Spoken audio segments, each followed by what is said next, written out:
Bonjour à toutes, bonjour à tous et bienvenue au 122e numéro du RMC Fighter Club, un RMC Fighter Club consacré à l'UFC 279 de ce week-end à Las Vegas, qui a tourné un peu au fiasco, mais on va vous raconter tout ça. Avec moi pour en parler aujourd'hui, mon compère du RMC Fighter Club, Box MMA, il est toujours avec moi, monsieur Jonathan Macardy, bonjour. Salut tout le monde. Cela devait être un choc entre le nouveau phénomène et la légende sur le départ. Cela a fini par tourner au fiasco avec une pesée ratée de près de 4 kilos pour Khamzat Chimaev, qui avait fait parler de lui plus tôt dans la semaine en déclenchant une bagarre générale en coulisses qui a obligé l'UFC à annuler sa traditionnelle conférence de presse. L'UFC a dû changer tous ses plans pour son 279 ce samedi soir à Las Vegas. Exit Chimaev contre Ned Diaz et bienvenue à un duel d'anciens entre Diaz et Tony Ferguson et à un choc entre Kevin Holland et le Suédois d'origine tchétchène. Quelles leçons tirées de ce week-end chamboulé? Le RMC Fighter Club débrief l'UFC 279. Et on débriefera le Khamzat Chimaev Ned Diaz de ce week-end, l'UFC 279. Chimaev Diaz, dans la nuit de samedi à dimanche en direct. Vous désirez? Je vais me peser. 178.5, the official weight for Khamzat Chimaev. Oh non, trop gros. Tu fais exprès ou quoi? How did you miss weight by that much? They stop that shit. I don't know. I want to more continue that shit. Hey, this is Chechen motherfucker. Shut up, guys. Et voici Khamzat Chimaev, l'homme qui a plombé cette carte complètement. Welcome to Las Vegas, Nevada, where the headlines have come fast and furious here in advance of UFC 279. We got 3 new matchups. Et qui oblige l'UFC à remanier complètement la carte. Et là c'est mieux. Et là c'est mieux pour lui. Là il est mieux placé, Chimaev. Les membres à tête. Alors, a priori c'est un bravo de choc là. Il va réussir à sortir Kevin Holland. Mais non, Holland, j'ai l'impression qu'il a préparé sa main, il tape. Voilà, il a tapé. Ça a été expéditif. I'm most dangerous guy here. I'm gonna come for everyone. I kill everybody. All the weapons. Diaz contre Tony Ferguson. Attaque sur la guillotine. Est-ce qu'il va pouvoir finaliser? Il a tapé. Il a fait taper Tony Ferguson avec un bras. Incroyable ce Ned Diaz. I want to get out of the UFC for a minute and show all these UFC fighters how to take over and own up another sport, how you're supposed to do it. Pull up, but that ass too fat. Step out, we gon' do search and seizure. Qui nous rappelle donc cette belle prod qui nous rappelle le tout ce fiasco de ce week-end, j'avais annoncé la semaine dernière qu'on allait débriefer un combat qu'on n'a jamais vu finalement, Joe. C'est la magie des fiascos de certains UFC parfois. Donc on rappelle, bagarre générale en coulisses jeudi avant la conférence de presse, a priori déclenchée par Khamzat Chimaev, qui avait du Kevin Holland dans le lot, il y avait Ned Diaz, je crois qu'ils étaient près d'une... Tony aussi. Tony aussi, près d'une centaine de personnes, si j'ai bien lu, qui se sont battues en coulisses. Conférence de presse annulée, ce qui est une rareté totale. Monsieur Dana White en PLS devant annoncer ça aux médias. Il y a un truc avec Nate et les bouteilles d'eau quand même. Ah bah ouais, toujours. T'as vu, c'était marrant d'ailleurs, le Lee Jangling qui a prévenu Tony qu'elle allait tomber contre un câble. T'as pas vu ça en coulisses? Ouais. Ah, mais oui. Petit rappel, petit clin d'œil à l'UFC 209. On va pas en parler de lui, mais lui c'est un peu c'est le mec cool de la c'est semaine, le mec cool de ce week-end. Le mec qui avait assez son costume là. Non, qui était tout fier de le montrer. Il avait appris à parler anglais pour la conférence de presse. Il devait affronter Tony Ferguson en main event. Au final, ça se fait pas. Il peut pas montrer son costume. Il accepte un mec de 10 pounds de plus que lui. C'est n'importe quoi. Gros respect à Ali pour le coup. Gros respect à Ali sur ce coup-là. Donc le lendemain, le vendredi, Khamzat rate sa pesée de 4 kilos, 3 kg 8 exactement pour le main event contre Ned Diaz. Alors il a annoncé depuis qu'il avait un problème médical, que c'est le médecin qui lui a dit d'arrêter de cutter. On va en reparler, Joe. La première question, elle est quand même là déjà, Joe, c'est il en prend un coup sur son professionnalisme, Chimaev, sur sa hype ce week-end avec tout ce qui s'est passé, parce que jusqu'à sa performance sportive dans la cage contre Kevin Holland, qui elle a été magnifique, on va y revenir, tout le reste, c'était quand même, je redis le mot, mais c'était un peu un fiasco quand même, Joe. C'est un fiasco, mais est-ce que c'est si grave que ça pour lui? En fait, je ne pense pas. Non. Alors, on va rappeler que Khabib avait déjà loupé le poids aussi. Il avait des problèmes de coupe. Enfin, il n'avait pas loupé le poids, il avait eu des problèmes de coupe. Rappelez-vous de l'histoire du tiramisu avant d'affronter Tony Ferguson, où c'était ses reins qui s'étaient arrêtés de fonctionner. UFC 209, je crois. Exactement, ouais. Et où du coup, le combat avait dû être annulé. Donc au final, voilà, Khabib est parti sur le run qu'on connaît par la suite. Première chose. La deuxième des choses, c'est que en général, quand tu loupes ta pesée, eh bien, Dana White n'est pas content. Mais là, en l'occurrence, Dana White, j'ai l'impression que les choses se sont goupillées d'une manière qui font que White n'en tiendra pas rigueur à Khamzat. Alors après, est-ce qu'il va avoir des doutes sur sa capacité à faire 170 pour un combat pour le titre? Parce que ça ne sera pas 171 pounds, il n'y a pas le pound on est d'accord. autorisé. Moi, je pense pas qu'il y a de souci à avoir dans la mesure où il l'a déjà fait avec consistance plusieurs fois. Oui. On sait que c'est un très gros 170, qu'il est très grand pour la Et catégorie. lui, il dit etc. bien, j'allais le faire, je pouvais le faire, Oui. et c'est le médecin qui m'a dit d'arrêter. Oui, et puis moi je rappellerai juste qu'à Fight Island, il prend un combat à 185 pounds. Et puis, il prend très short notice une semaine après un combat à 170. Donc, je pense qu'il sait faire la coupe. Après, on ne sait pas ce qui s'est passé avec les commissions athlétiques. Ouais. Moi, la conclusion que j'en tire de tout ça, c'est que si les commissions athlétiques commencent à agir de manière un petit peu intelligente en essayant d'empêcher les combattants de faire toutes ces coupes totalement délirantes, ça peut C'est pas peut-être plus mettre mal. le sport sur une bonne voie. Ouais, je suis d'accord. Les catégories de poids existent pour une raison, il n'y a pas de souci. Mais ça serait bien que les combattants combattent à un poids qui se rapproche un petit peu plus de leur poids naturel. On en a déjà parlé ici, bien entendu. Est-ce qu'on se dit, parce que tu as raison, ils vont quand même avoir la crainte maintenant, parce que même s'il l'a fait de façon consistante, est-ce que si on le met dans un title shot, est-ce qu'il fait ses poids welter, est-ce qu'il y arrive? Il n'y a pas de raison de le mettre que en... Si toi t'es Dana White, Joe, tu demandes à Khamzat d'aller plutôt en moyen, d'aller en 84 kilos Non, pour éviter les risques ou pas? Non, parce qu'en 84 kilos... Oui, en 84 kilos, vu comment la catégorie est structurée, il peut aussi aller chercher une ceinture très rapidement. Mais écoute, dans tous les cas, si je suis Dana White, j'ai aucun souci à le mettre sur un combat pour le titre à 170 pour deux raisons. La première, c'est que je trouve qu'il a bien joué au final, le fait d'être sifflé, etc. Il a pris à bras le corps ce rôle de méchant. Il prend son personnage. Il le prend, voilà. Ouais. Écoute, et puis le tout, c'est de laisser personne insensible. C'est que les gens veulent te voir combattre, que ce soit pour perdre ou pour gagner. Ça, c'est Floyd Mayweather qui a appris cette leçon à tout le monde. Et du coup, je trouve qu'il a bien joué son rôle et que malgré tout, il a deux choses. C'est que Yvan, les gens ne sont pas insensibles à lui. Il a un très grosse masse de followers, très grosse audience. Et dans la cage, par contre, c'est normal. Ah bah là, dans la cage, on va y revenir. Mais t'as raison, c'est un point que je voulais... Je vais accélérer, c'était un peu plus tard dans le conduct, mais ça, je trouve qu'il a... Ce week-end, il a aussi embrassé ce rôle de méchant. Comme on sait, qu'à l'UFC, il faut des personnages, il faut des rôles, parce que c'est ce qui est vendeur aussi. Conor nous l'a démontré pendant des années. Et ben, il a pris ce rôle, et je pense qu'il va continuer de le prendre, en fait. Alors que dans la vie de tous les jours, on en a fait, moi, je sais, j'ai interrogé 2 de ses partenaires d'entraînement français, Axel Sola et Liane Boifia, avant l'événement de ce week-end, qui nous disent combien il est gentil, combien il est marrant dans la vie de tous les jours. C'est surtout pas un méchant, mais je crois qu'il l'a embrassé, ce rôle, et que ça va lui servir plus tard pour être plus vendeur, en fait. Je sais pas si c'est... Alors, il y a deux choses. Le rôle, c'est à la pesée et tout, mais je pense qu'en fait, il est bipolaire.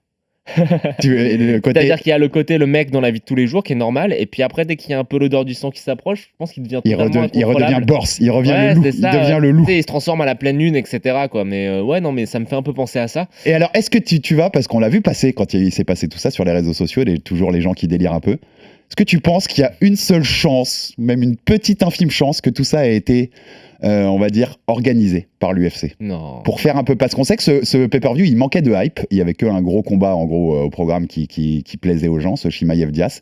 Non. Moi, j'y crois pas une seconde. J'y crois pas une seconde, mais tu vois, il y a eu beaucoup de gens qui se sont dit, mais attends, en fait, c'est parfait, quoi. On a Ferguson-Diaz, le duel d'anciens, on a Chimaev qui affronte Hollande. Est-ce qu'ils auraient pu arranger ça? Non, on n'y croit pas, Joe. Pas qu'il l'ait prévu en amont plutôt que ce qui a été annoncé, dans la mesure où tous les combattants se pèsent le mardi, etc. Qu'ils aient ça en solution de secours, c'est ça que tu veux dire. Je veux bien y croire. Après, que la carte ait été faite de manière à ce que s'il y a un problème, si Tony glisse sur un câble ou si Nate ou un ne fait pas le poids, je pense que c'est bien qu'il y ait plusieurs combattants qui soient dans les mêmes eaux, mais non, sinon c'est pas orchestré. Après, je rappellerai juste une chose, moi qui suis le fan numéro 1 de Nate Diaz en France. Rappelez-vous, la manière dont si ça cache, ça pesait aussi contre Rafael Dos Anjos. Comme quoi, tu vois, tu peux revenir de tout ça. Je suis d'accord, totalement d'accord. On accueille aussi, on fait un petit clin d'œil, puisqu'on est aussi en direct sur Twitch, comme ça, assez régulièrement maintenant. Donc, on fait un petit clin d'œil à tous les gens du chat. N'hésitez pas si vous avez des questions. Notamment, il y avait quelqu'un qui nous parlait de c'est full mise en scène, cette UFC. Donc, c'est pour ça que j'ai répondu aussi. Mais voilà, n'hésitez pas, nos amis de Twitch, si vous avez des questions, on est là avec Joe pour y répondre, bien entendu. Avant de passer aux 2 combats qu'on a eu finalement, par rapport au combat qu'on n'a pas eu, je voulais faire un petit peu nos anciens, Joe, avec des petits retours historiques sur des fiascos dans l'histoire de l'UFC. Il y a le numéro 1. Alors, on l'a cité tout à l'heure, donc je le cite tout de suite, UFC 209, ça doit être Tony Ferguson contre Khabib Nurmagomedov, ça doit être à ce moment-là, je crois, la 4e ou 5e fois qu'ils doivent s'affronter, quelque chose comme ça. Et donc, le combat s'écroule la veille à la pesée, puisque Khabib est envoyé à l'hôpital, Khabib, on est d'accord. Parce qu'il a mangé un tiramisu, ça c'est la légende, je sais pas si c'est vrai. On saura jamais, mais la légende est belle. Voilà. C'est pour ça que Tony l'appelle tiramisu Tuesday. Non, en fait, le truc, c'est que il y avait un autre combat qui était alléchant, c'était Wonderboy Woodley, la revanche, après le match nul au Madison Square Garden, qui avait été un sacré combat. Ouais. C'était une sieste en fait. C'est horrible. Ce Horrible, combat-là, et c'était par un des rapport au pires premier, il est combats horrible. de Ouais, je suis des tout à title fait shots, d'accord. quoi. Tu vois, Namajunas Esparza La même. récemment, Ouais, un peu exactement. pareil, hein. Ce genre de rematch où tu t'embêtes, quoi. Autre que j'ai noté dans mes petits fiascos possibles, parce que celui-là, il est haut placé. UFC 151. C'est le plus gros. Oui, l'UFC 151, c'est le plus gros, totalement. Ça devait être John Jones, Dan Anderson, main event pour la ceinture des lourds légers, des light heavyweight. Et puis blessure de Anderson et John Jones qui refuse de prendre Chael Sonnen en remplacement. Et donc l'UFC est obligé d'annuler C'est pas cet John événement. Jones qui refuse. C'est l'équipe. Craig Jackson. Oui, c'est l'équipe autour de Son John. Je suis entraîneur. d'accord. Et Dana C'est le- White dira que c'est un assassin du sport. Exactement. Et c'est en fait, moi je considère ça comme le point de départ aussi des relations distendues entre John Jones et l'UFC. C'est Oui, là que ça démarre. Bien sûr. Avant même toutes les bêtises d'après extra-sportives, c'est là que ça démarre. Je sais plus si c'est avant ou après, je reverse une dame enceinte et puis je la laisse sur le terrain. C'est avant ça. C'est avant. Ouais. Ouais, bon, je pense que ça c'était le C'est point. pour ça que je dis c'est le retour, début, ouais. c'est le tout début. Et puis, mais je reviens chercher ma bœuf dans la boîte à gants. Et puis je la laisse quand même crever sur le passage. Quelle base. Un jour, on fera un numéro spécial John Jones pour te raconter. UFC 177, août 2014, Joe. Ah oui. Sacramento. TJ Dillashaw contre Renan Barao. C'est ce qui est prévu. C'est la revanche de l'UFC 173 et de la victoire de Dillashaw. Les deux pharmacies. Exactement, les deux pharmacies ambulantes. Barao qui est envoyé à l'hôpital, problème de cutting une nouvelle fois, juste avant l'événement, est remplacé par un nouveau venu à l'UFC, Joe Soto, si tu te souviens bien. Premier combat à l'UFC, il se retrouve en main event d'un numéroté contre Dillashaw. Voilà, ce genre, donc il est battu bien sûr par KO au 5e par Dillashaw. C'est ce genre de fiasco de dernière minute où on a dû changer le main event. UFC 200. Ah, et ben encore une Juillet fois, 2016, qui est impliqué une nouvelle fois John Jones. Voilà. L'UFC 200, c'est un billard à 3 bandes d'ailleurs. Ça commence avec, ça doit être McGregor Diaz 2, la revanche de l'UFC 196 d'abord prévue. Et puis Conor est retiré de l'événement parce que, souviens-toi, il refuse de venir à une conférence de presse pour hyper l'événement. Il est en Islande et il dit, moi je bouge pas d'Islande, je me prépare en Islande. On transforme ça donc en John Jones, Daniel Cormier 2. Mais finalement, John Jones, 3 jours avant l'événement, est retiré parce que contrôle antidopage positif. Cormier va affronter Anderson Silva, qui est rajouté au dernier moment sur la carte. Et le main event, ça devient Amanda Nunes, Misha Tate, avec Amanda Nunes qui prend pour la première fois la ceinture des coqs. Tu te rappelles que 3 main events en 4 jours. En gros. Et Anderson Silva est à 2 doigts de gâcher la fête. Ah, totalement. Parce qu'il se fait dominer. Hein. Il y a un moment, il balance un coup. Il est pas loin de le mettre, on est d'accord. Ouais. De Cormier, t'as l'impression que t'as toutes les entrailles de Cormier qui remontent. C'est exactement ça. Mais en tout cas, il y a eu 3 différents main events dans cette UFC 200 qui était pourtant une date anniversaire pour l'UFC. Hein. C'est le genre de gros. Rappelle l'UFC 100 qui avait été une telle réussite, alors que l'UFC 200 fait un fiasco. Parce que l'UFC 200, il y a aussi finalement Brock Lesnar, Mark Hunt. Exactement. Et on fait une grosse dédicace à Samir du podcast Octogone parce que je pense que c'est la dernière très grosse prestation de Ken Velasquez avec le coup de pied retourné sur le mari de Ronda Rousey. Tout à fait. Et le dernier que j'ai noté, c'est plus vieux, c'est l'UFC 12, février 1997. C'est l'époque où il y a beaucoup d'interdictions dans plein d'États. Et ils sont obligés de changer l'événement. Ça doit être dans l'État de New York, à Niagara Falls. Et ils sont obligés de partir en Alabama la veille de l'événement. En déplaçant tout, en déplaçant la cage, tout ce que vous voulez. Il y a des trucs de fou. Mais bon, c'est une autre époque. C'était une époque. Il y avait aussi le John Jones et les picogrammes qui font que l'événement contre passe à Los Angeles. Exactement. Passe à Los Angeles. Exactement. Enfin, on en a eu plusieurs dans l'histoire de l'UFC. Voilà, c'était pour faire un petit clin d'œil sur. C'était pas le premier fiasco cette UFC 179. On passe à la perf de Chimaev parce que c'est ce qui est sportivement, je pense, est le plus impressionnant du week-end face à Kevin Holland. Donc ce combat qui a été en dernière minute rajouté, changé, modifié, on va dire. Bravo choke, soumission dès le premier round. Il lui saute dessus. Il fait même pas le check. Voilà, Holland veut lui faire le petit check de début de combat. Il lui tape même pas la main. Il lui saute dans les jambes directement, Ramzat. Et il veut montrer sa domination. Je pense qu'il avait envie de faire fort et de faire une soumission assez vite pour remettre les points sur les i par rapport au week-end. 4e combat sur 6 dans son histoire à l'UFC où il ne prend aucun coup, sur 5 d'ailleurs, excuse-moi, où il ne prend aucun coup, sur 6. Il y en a un où il en prend. Voilà, exactement. 4e où il prend, il n'y a que celui contre Burns où il prend vraiment beaucoup de coups.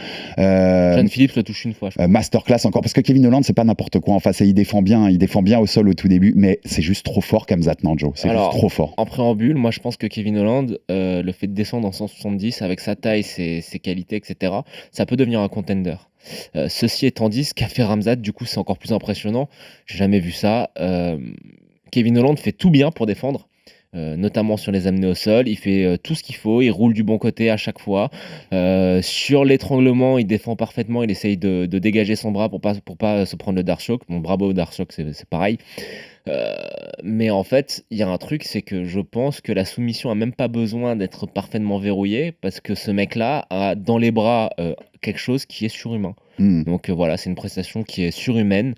J'ai jamais vu ça à l'UFC. On a jamais vu un mec qui est aussi dominant. Khabib était très dominant, mais il était un petit peu moins explosif et c'était plus tu vois, sur 2-3 rounds. Il prenait son temps. Il prenait son temps. Exactement. Il prenait son temps. L'autre, Khabib, il arrive, il décapite. Il décapite. Il a pas de temps à perdre. Lui, il décapite. Alors. Et dans ce papier, je te parlais en entraînement, les mecs me disent.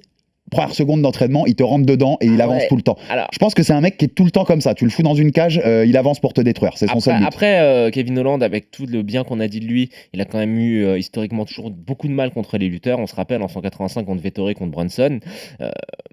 Là, voilà, tu le mets face à Ramzat, le match-up est pourri pour Kevin Holland. Maintenant, il y a une chose, c'est que les gens vont dire oui, mais il a battu que Kevin Holland et le seul gros nom qu'il a battu, c'est Gilbert Burns. Ok, mais il faut regarder la manière dont il a battu. C'est la manière. Regarde ce qu'il a fait à Li Jingliang.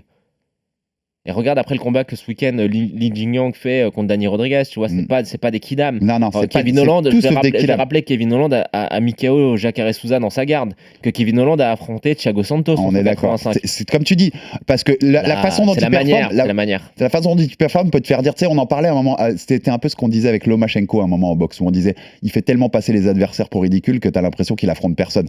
Mais il affronte pas des tocards, Chimaev. Il détruit des mecs qui sont techniquement très fort, enfin voilà, qu'on a un potentiel dingue. Il donne même l'impression que si tu le mets face à Adesanya, ça peut être la même chose. Par qui il est battu? Là, je te pose une question un peu proc, mais en welter comme en moyen, on va prendre les deux KT, les 77, les 84 kilos. Par qui il est battu aujourd'hui, Khamzat? Franchement, je vois pas grand monde. Le truc, c'est qu'il y a... Alors, c'est une catégorie qui est dense, avec des noms qui ont un peu tenu le haut de l'affiche pendant des années. Je pense Masvidal, Covington, etc.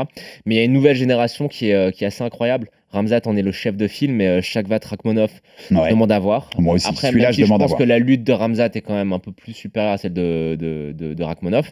Debout, ça peut être intéressant parce que les deux sont bons.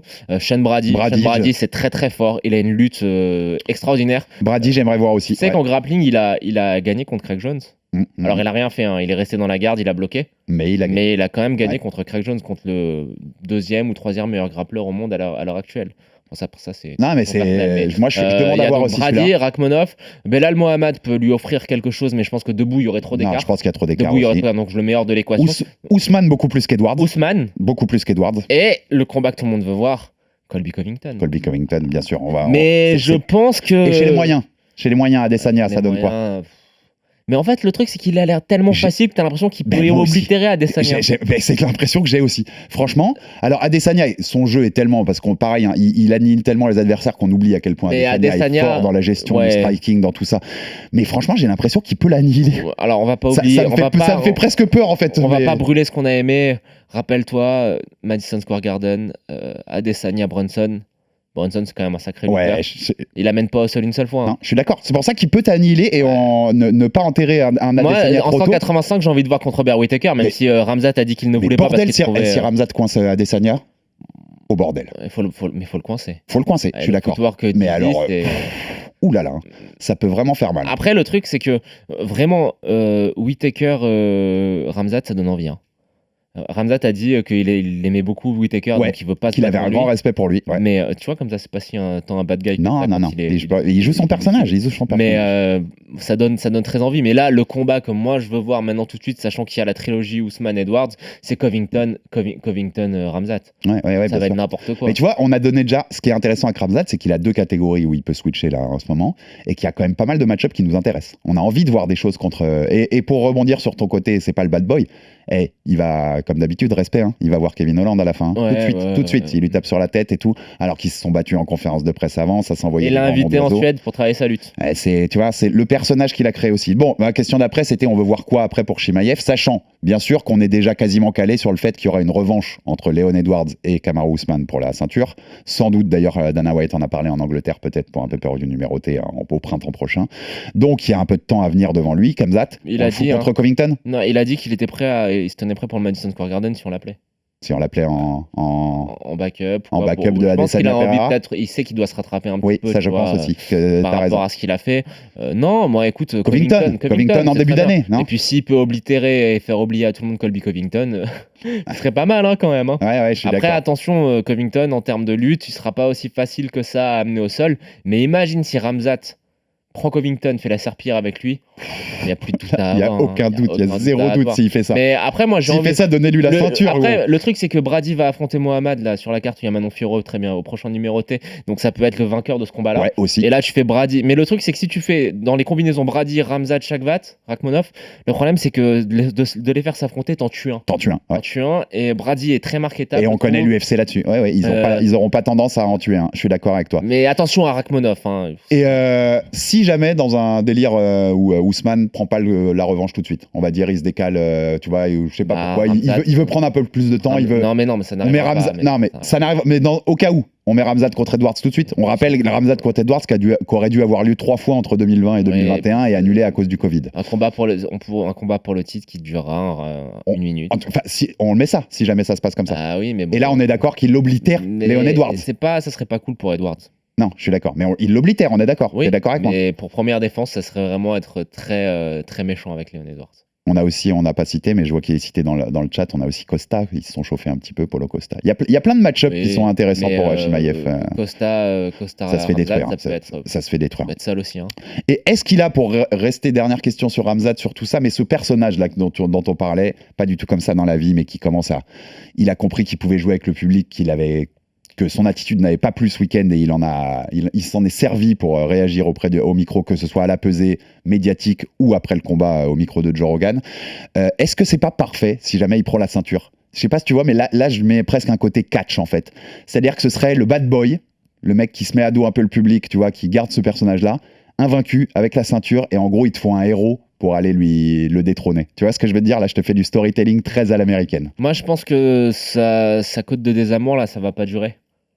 Je pense que ça va pas durer. C'était juste dû à la pesée. Et que je te le dis, Rabib a loupé sur le moment. Poids. Ouais, sur le Nate moment. a saccagé des pesées. Non, c'est juste temporaire. Et je pense que les gens vont vite remonter dans le wagon de son train.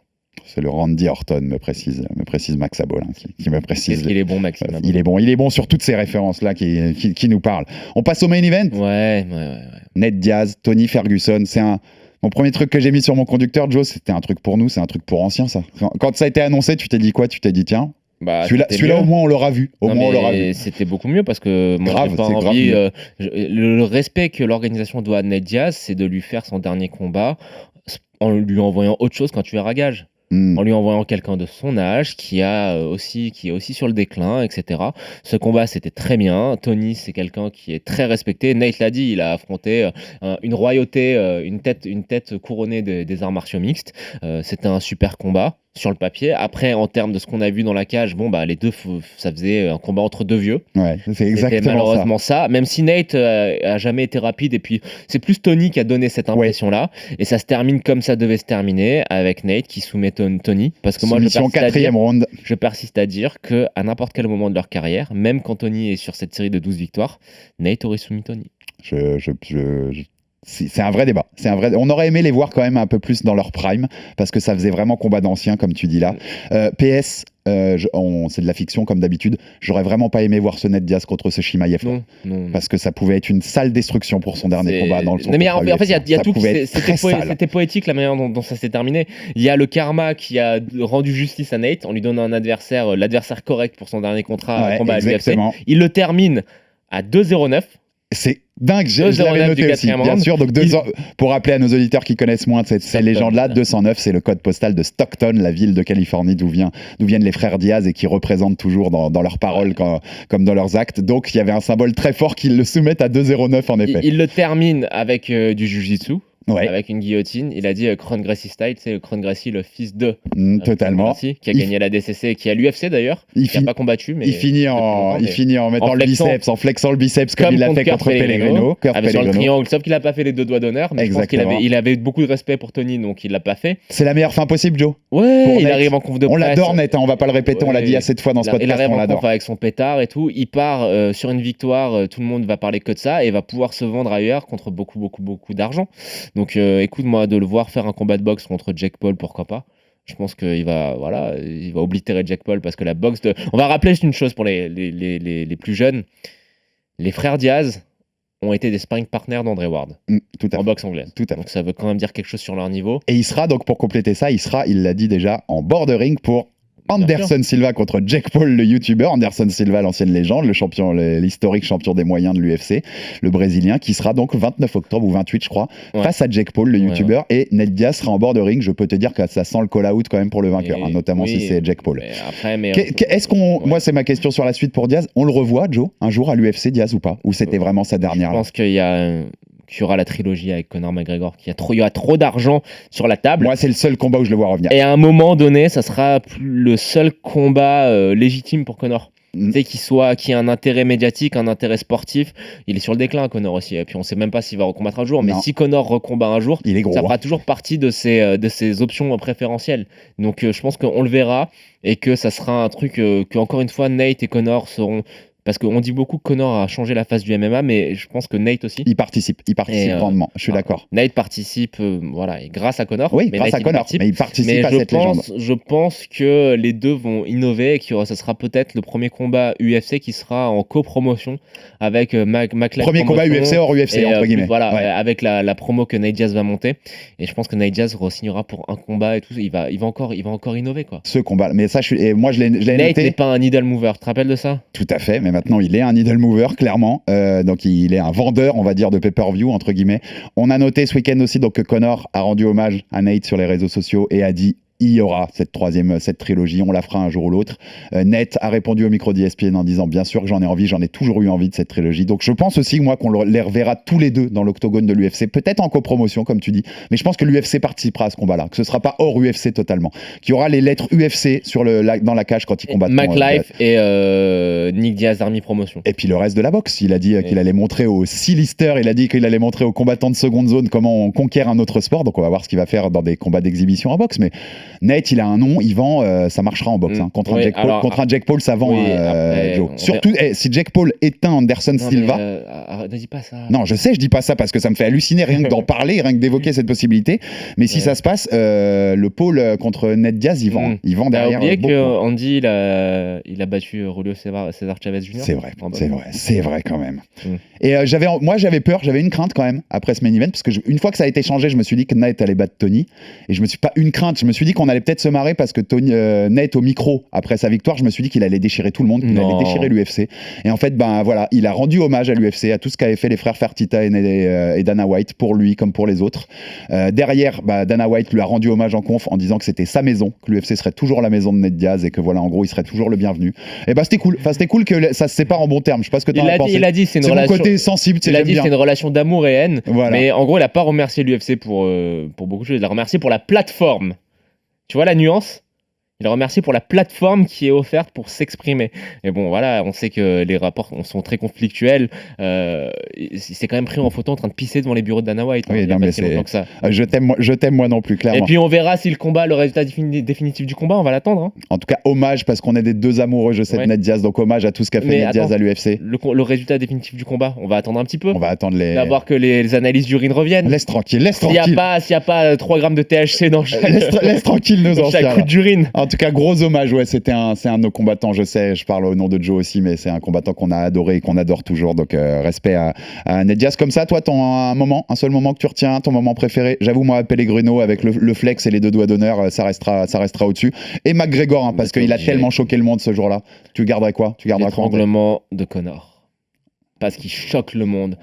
C'est l'UFC 196 pour moi, son moment. Ouais, moi, j'étais fan de lui déjà avant. En fait, moi, j'étais pas fan de lui, j'étais fan de son frère, de Nick. Ouais. Mais ce jour-là, il choque le monde. Et pour moi, Nate, c'était le petit frère de Nick. Et il y a tout, il y a la manière dont il le fait. Il y a le micro après, il y a le I'm not surprised, motherfucker. Il y a tout dans cette performance. C'est le moment où il devient autre chose que le petit frère de Nick. Et performance qui commence en décembre d'avant, après Michael Johnson, quand il prend le micro chez Fox et qu'il dit It's for everything, you are stealing everything I work for, motherfucker. Et cette promo est incroyable. Un mot juste sur Tony, ça fait mal au cœur, Tony Ferguson à la fin. Ces spinning back fist là, ces coups de poing retournés, c'était lent. Moi, je vais pas m'étendre là-dessus. Il faut arrêter, on est d'accord. On veut plus le revoir dans l'octogone. De toute façon, quand on dit ça, ça veut dire qu'on le reverra au Barnacle. Il finira par faire des combats comme Mike Perry. Le problème, c'est c'est qu'il a dit qu'il était en pleine progression. Donc, Mais plus jamais dans l'octogone, on est d'accord? Bah non, mais comment l'UFC le coupe? Ok, on est bien d'accord. C'est quoi, 5e défaite d'affilée, ça va. On est bien d'accord. Et le prochain rendez-vous en pay-per-view de l'UFC, on le note déjà parce qu'on vous en parlera beaucoup d'ici là. 22 octobre, UFC 280 à Abu Dhabi, une carte fabuleuse, peut-être une des plus belles cartes de l'histoire.